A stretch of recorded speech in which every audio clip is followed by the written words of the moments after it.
remit is much more extensive than envisaged by the United Nations resolution that approved the border peace for Palestine and for the Middle East and for Gaza in particular. And we're very anxious to contribute to peace and conflict resolution in the Middle East and in Gaza.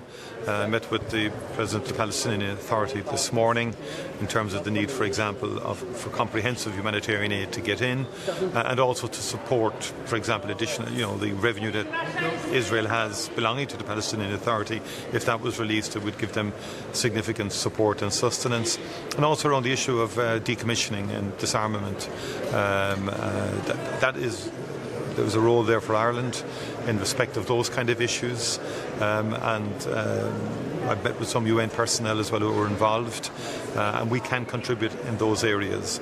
But we will discuss that this evening with our EU colleagues.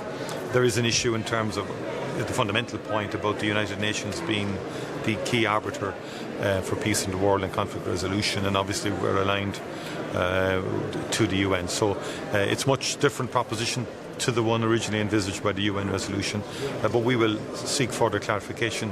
We're anxious to contribute to conflict resolution and peace in Gaza and to support in a humanitarian way the situation there.